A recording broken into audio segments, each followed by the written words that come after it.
Could Obama use a natural disaster to claim a third term as president? Recently, there has been a lot of talk about an imminent disaster that could happen. 2 months ago, it was Yellowstone. And just after that, everybody was worried about Mount St. Helens. And then the big news was the epic hurricane season that we would see this summer.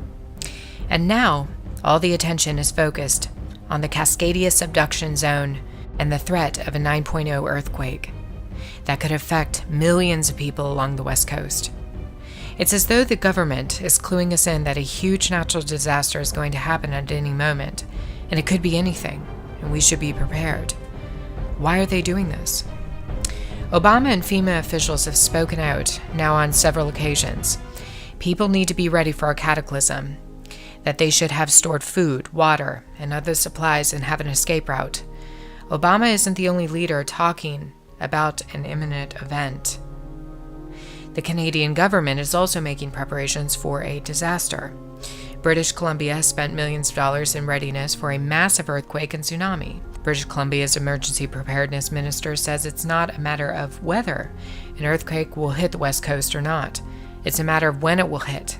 Students in Alberta were told last month that they should be prepared for a climate disaster. A somewhat unusual warning to a region located closer to the center of Canada's mainland, not near a body of water.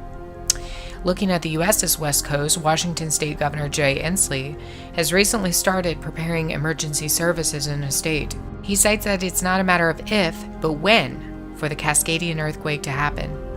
California has already made preparations in April and May and is participating in a major drill taking place from June 7th through the 10th called Cascadia Rising.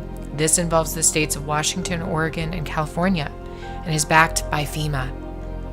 It simulates a 9.0 earthquake and the potential for a tsunami. Oregon Governor Kate Brown and California Governor Jerry Brown have both invested heavily in earthquake disaster response and preparation. They've been vocal about the need to prepare for a huge coming earthquake and how one can stay safe during such an event.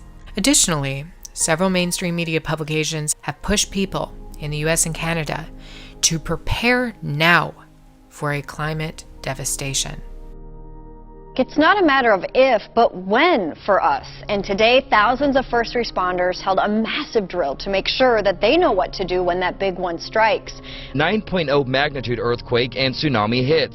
In fact, the Oregon Office of Emergency Management says it'll affect more than 15 million people in our area. 5,000 of them will die, and more than 1 million of them will be in need of food, an issue Governor Kate Brown addressed this morning. And their homes should be stocked with food, water, and critical items to help them sustain extended periods of time without electricity or plumbing. Total chaos that can happen at any moment. Why are they doing this? Why do they keep issuing these warnings about imminent climate threats? We've also seen companies in Canada and the US who are now pouring millions of dollars into disaster response, including AT&T, who will invest $600 million so that customers can maintain communication during a disaster. Additionally, there are several other states located in the center of the U.S. that will carry out major disaster response exercises, including Tennessee. According to the article you see on the screen, Tennessee will carry out one of the largest exercises in the history of the state. Is it just me, or does it seem like there's a lot of preparation for a climate cataclysm that is coming, whatever it might be, whether it's Cascadia or a hurricane or something else? Is something going to come this summer, before the election? And if so, could this result in a cancellation by Barack Obama? The answer is yes. In fact, Obama can do it easily with the declaration of martial law. Constitutional rights in America will be suspended in such an instance. It is hard for people in the U.S. to envision what their nation would look like under martial law. Some say it can't be done, but I beg to differ. In fact, I will play a clip of a congressional hearing from decades ago, where a discussion ensued about the suspension of the Constitution and the establishment of a provisional government during a time of national crisis. A crisis does not have to be a military invasion. It could be a natural disaster that leads to the outbreak of chaos. In this event, Obama could easily lay aside all amendments of the Constitution, including the 22nd, that forces term limits on the executive branch. Colonel North, in your work at the NSC, were you not assigned at one time to work on plans for the continuity of government in the event of a major disaster? Mr. Chairman. I believe that question touches upon a highly sensitive and classified area, so may I request that you not touch upon that, sir.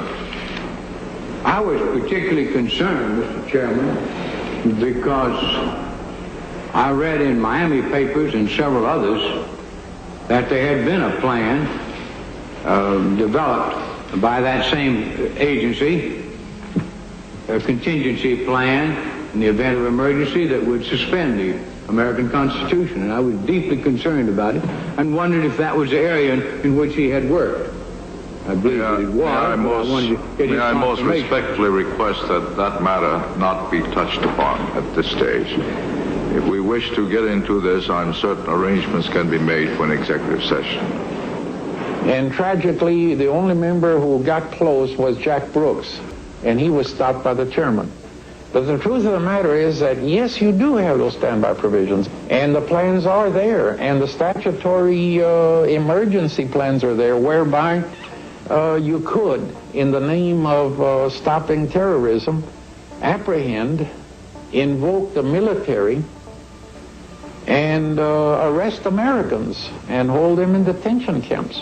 This clip clearly shows that a top-secret plan has been in place for some time that pertains to the suspension of the U.S. Constitution and the ushering in of a provisional government during a national crisis.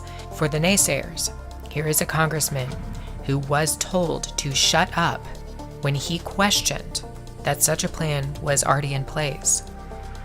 If Obama isn't going to declare martial law and establish a provisional government at some point from now until January 19, 2017, then why did Mitch McConnell fast-track a bill back in January that handed Obama absolute authority of the U.S. military to declare martial law anywhere in the world, including the United States? That's correct. Never before in history has a president of the U.S. had such power over the military to declare martial law for any reason, at any point in time, anywhere in the world.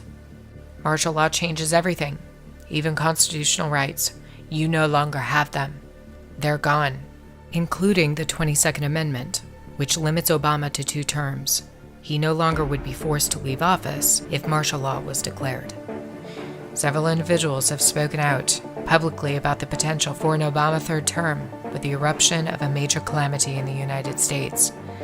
Dr. Ben Carson warned that Obama could cancel the election under widespread anarchy, while former Congressman Allen West declared that Obama was taking several actions to ensure that he will have a 3rd term.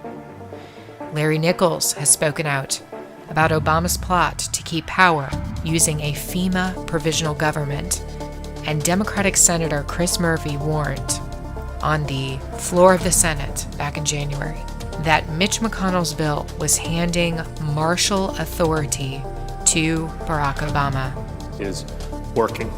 Madam President, today I wanted to come down to the floor to speak very briefly about a resolution that the majority leader introduced, I believe, earlier today. This is an authorization for military force resolution that apparently purports to give the president legal authority to conduct military operations against ISIS.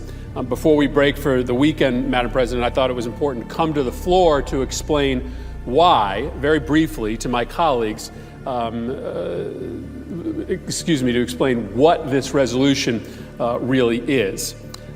This resolution is a total rewrite of the War Powers Clause of the United States Constitution. Let's be clear about that. It is essentially a declaration of international martial law, a sweeping transfer of military power to the president that will allow him or her to send U.S. troops almost anywhere in the world for almost any reason with absolutely no limitations. Everything's been put in place. The stage has been set. All that's needed now is a widespread calamity or catastrophe. And then troops can be ushered in.